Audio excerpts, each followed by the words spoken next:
Good morning! Whew. Are you excited? I'm so excited today because today is the commissioning service for our Everyday Commission. Wow! So kaya nandito yung ating mga magigiting na mga pastor din, ay kasama po sila sa ating mga completers for this Everyday Commission. Ano ba itong Everyday Commission? Just to give you a quick overview. This is from the life of Jesus. Ang Everyday Commission po is based upon the biblical understanding of the Great Commission.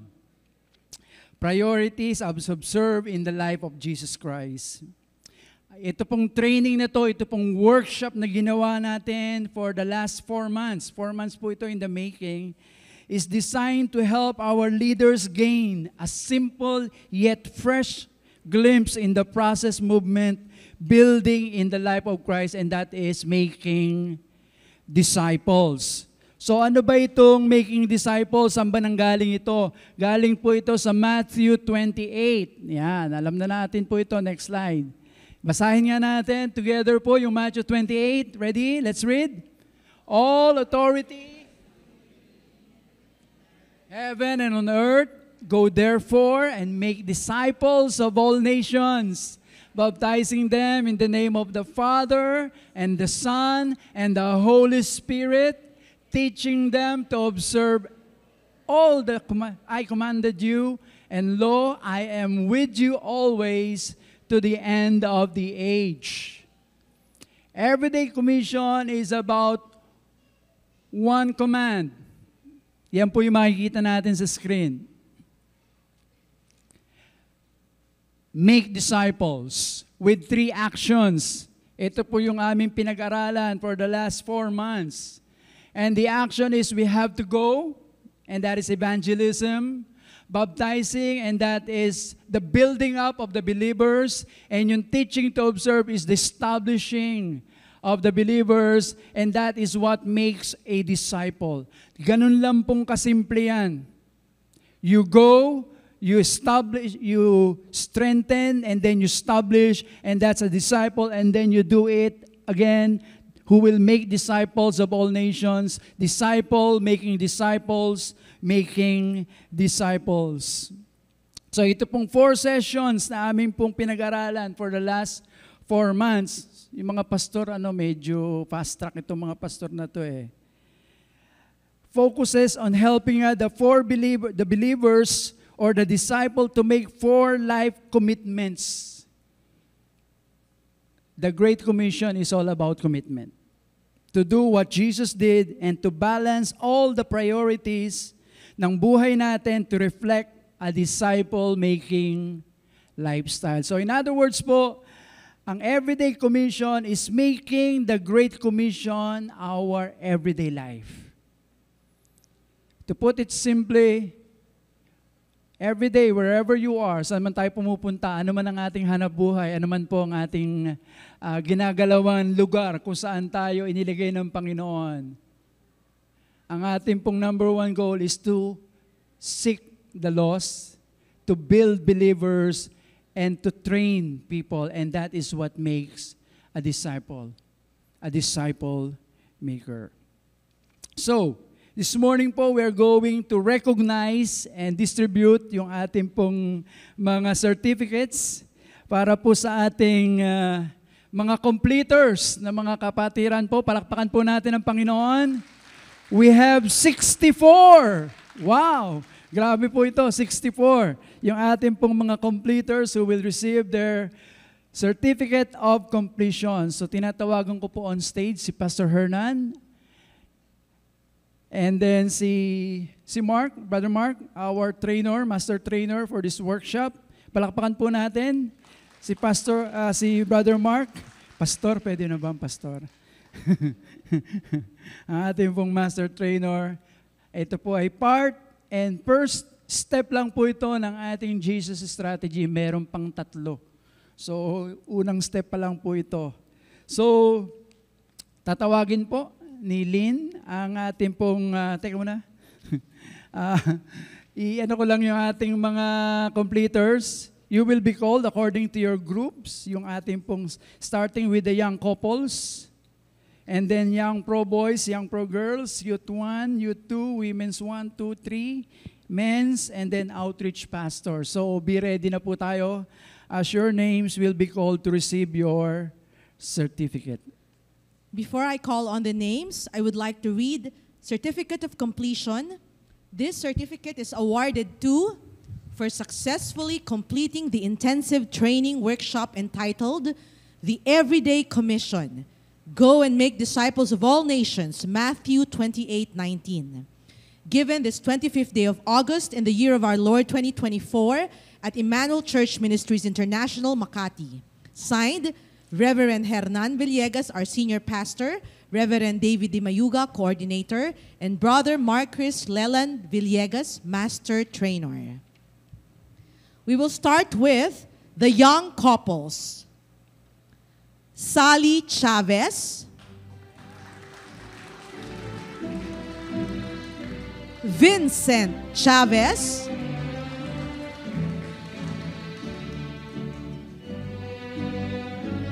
Andre Garchitorena,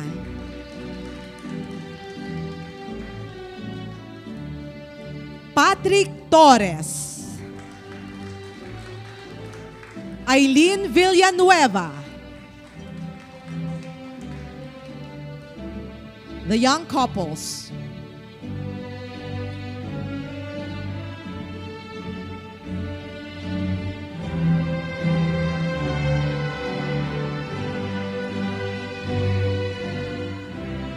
Next, our young pro boys, ready? Jim Villegas.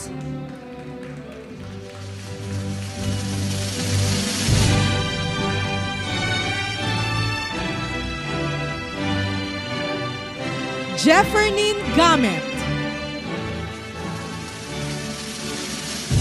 Nelo Gonzalez.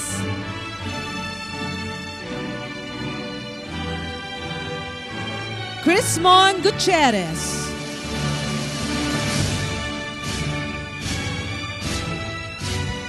Melquiades Manapil. Sean Santos. And Paul Torres, our young pro boys.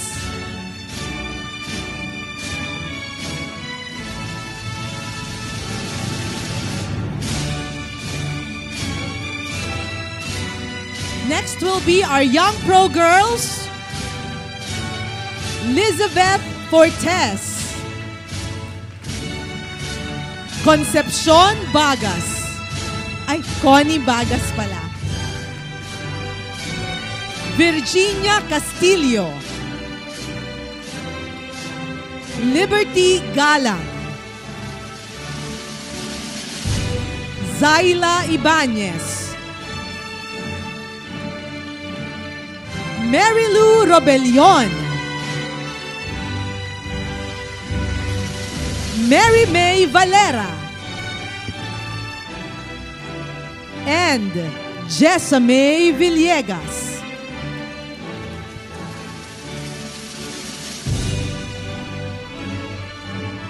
Our young pro girls.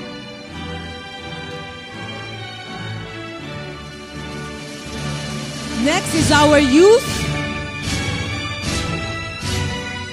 Youth 1.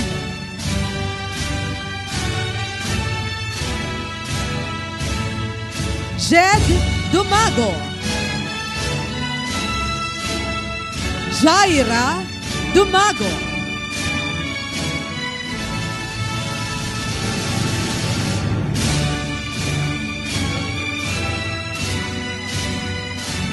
Marichu Briones.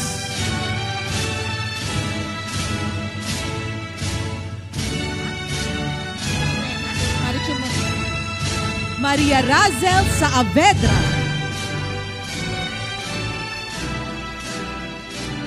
Marjorie Turingan.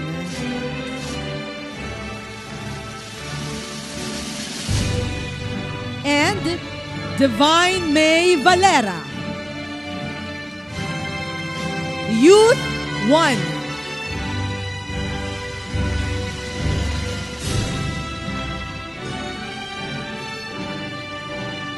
Next will be our Youth 2. Herminio Tapia. Gemadel Belio.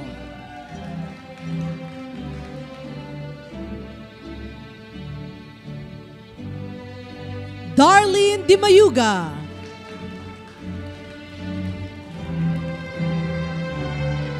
Daniela Fabian.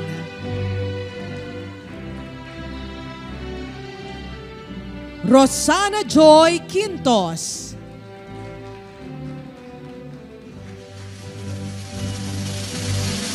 Renz Jairus Quintos.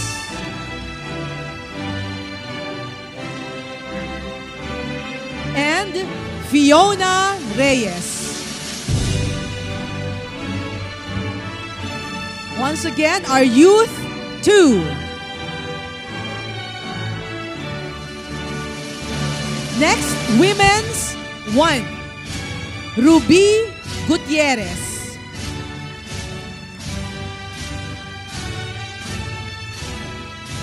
Florevic Abenes.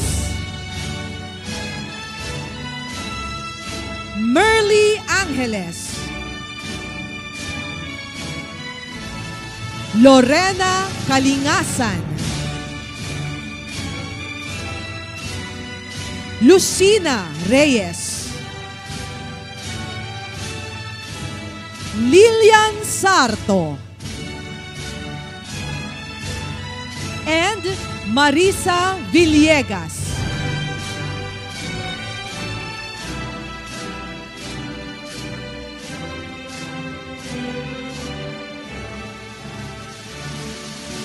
Women 1.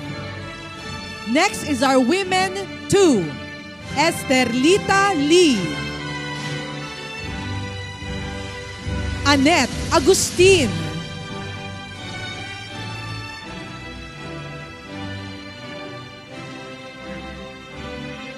Susan Campos.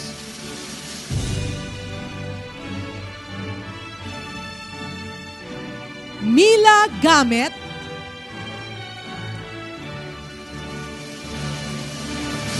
Penilyn Gustilo.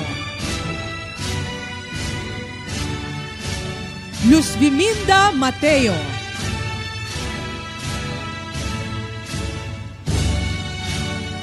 And Leonita Rogales. Our Women 2.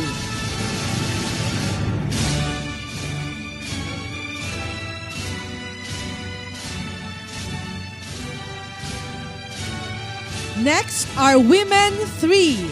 Susan Dimapilis.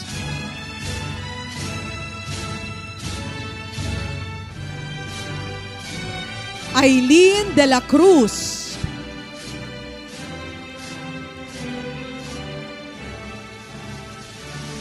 Criselda de Leon. Annabel Flores.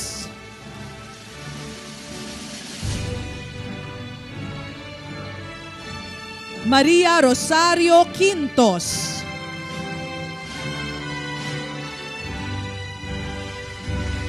And Rosenda Versosa. Or Dang Versosa.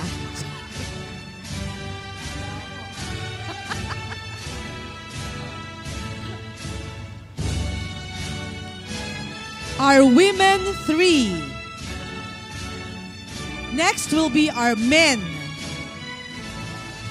George Lee.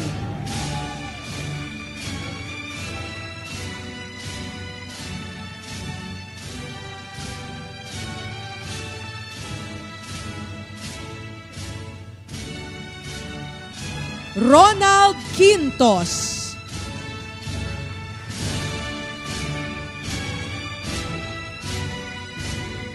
Ferdinand Santos.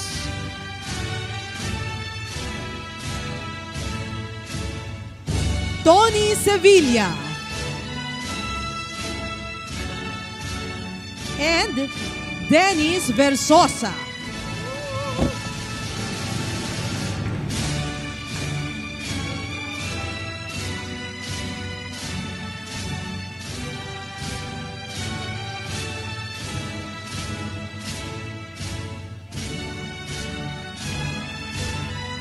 These are the men. And now, the outreach pastors. Starting with Pastor Tito Antonio.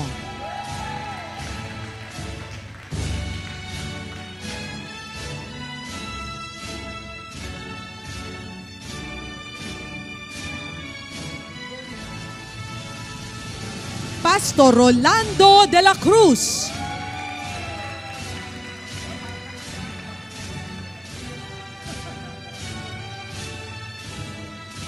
Pastor Diosdado de Leon.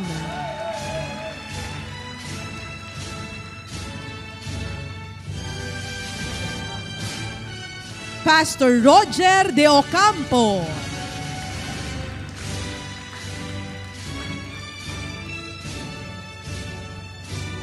Pastor Dennis Magallon.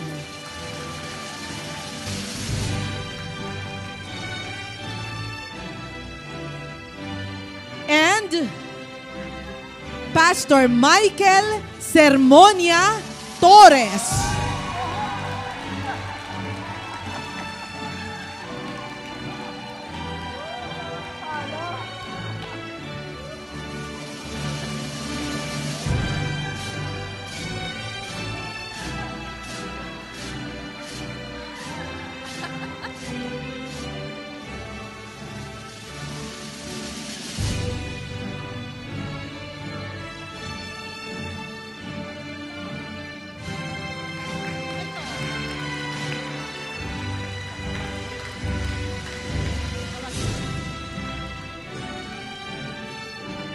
Once again, we would like to recognize our Jesus Strategy team, Mark Villegas, our Master Trainer, Pastor Hernan Villegas, Trainer, and Pastor David Mayuga, Coordinator.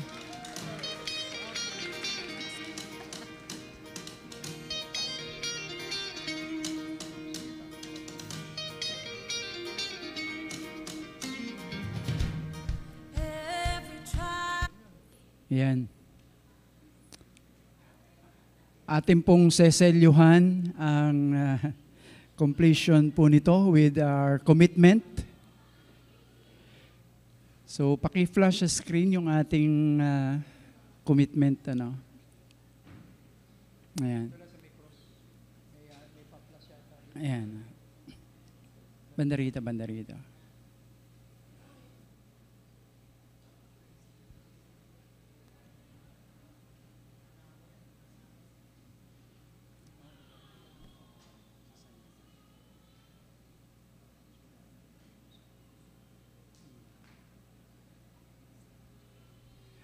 We'd like to call all the completers. Lapit po tayo dito sa front. We will make this solemn commitment to the Lord together. Hindi lang po natapos ang training na to, ang workshop na to ng ganon. But wala pong, wag po kayong matakot na lumapit dito sa harap, yung mga completers natin. Lapit po kayo dito sa front. And we will do the...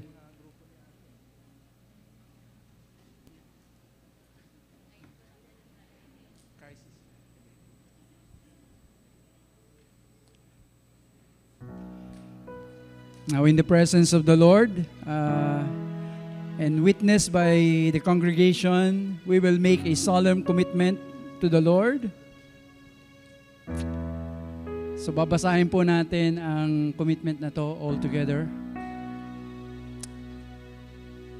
Ready? Let's read. God, I commit to your divine purpose for my life. I want you to use my life to impact others in the fulfillment of your great commission. I am willing with your help to fulfill this everyday commission, making disciples with my everyday life. And let's seal this with signing our names on the board. Pakikuha po yung ating sabay-sabay. Yung ibang group doon, pipirma yung ibang group dito. Okay? So we have this markers.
Total, mga pinili po kayo ng Panginoon, pakiakyat po uli.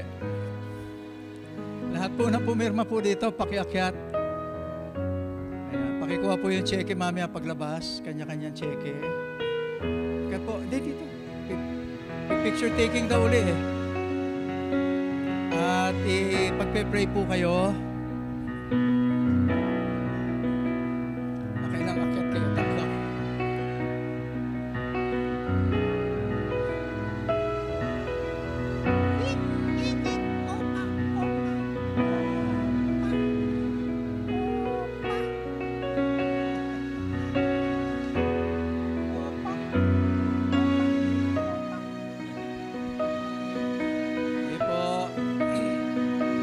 Nakaposisyon na, pagpe-pray muna, nakaposisyon na. Di ba, okay lang. Okay lang, double purpose. Sige po. Ayan, yung po, dito kayo sa likod. Hindi masyadong malawak yung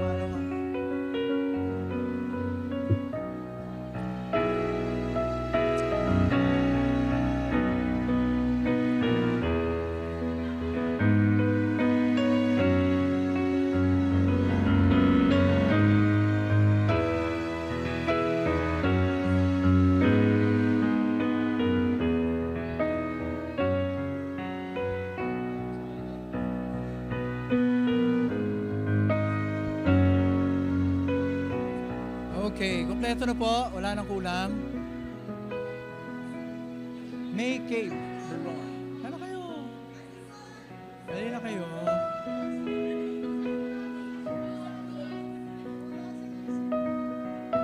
Yung mga pastors natin, nasa na? Andiyan na ba? Ayun. O, sige po. Kayo ba'y nangangako na magta-tights kayong lahat?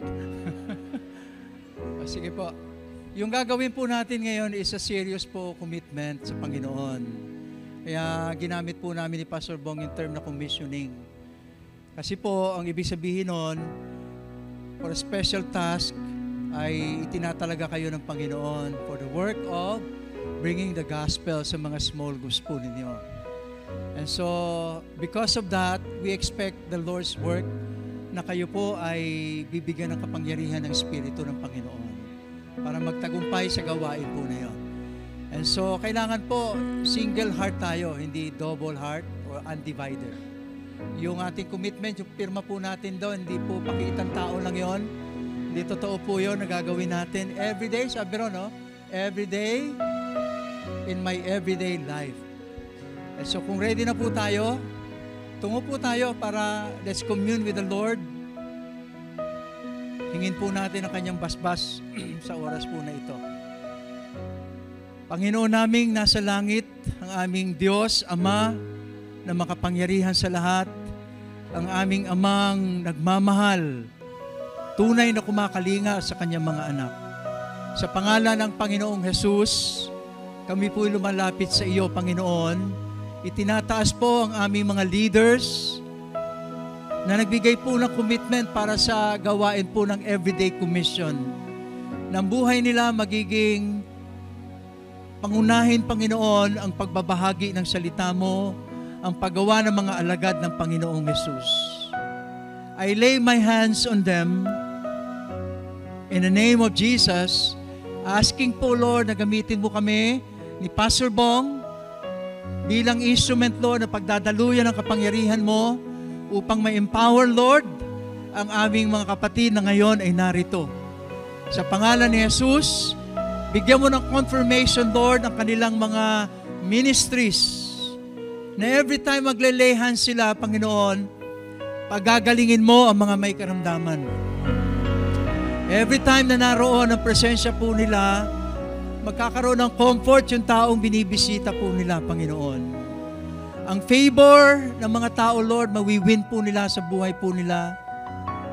At bibigyan mo po sila, Lord, ng constant hunger and thirst sa salita mo, na siyang magiging kapangyarihan po nila as they pursue the vision of the Lord Jesus Christ. Father, thank you for their lives. Thank you for their commitment. Thank you for their sacrifices. Nakikita mo po itong lahat, Panginoon. At ikaw sa iyong kalooban, Panginoon, ipagkakaloob sa kanila ang mga rewards ng mga ito. Ingatan mo sila, patnubayan mo sila, ilayo mo sila, Panginoon, sa gawa po ng kaaway. At nawa mula ngayong araw na ito, Ang buhay po nila magniningning, magiging liwanag at asin sa mga dako at lugar na pinaglalagyan mo sa kanila. Inaalay po namin sila sa iyo, Panginoon, ipinagkakatiwala hanggang sa araw ng iyong pagbabalik, Panginoon, na kami ipagsasama mo sa iyong kalangitan. Pinupuri ka namin, pinasasalamatan, at ang lahat ng tunay na nagmamahal sa iyo, magsasabi ng Amen. Amen. God bless you all.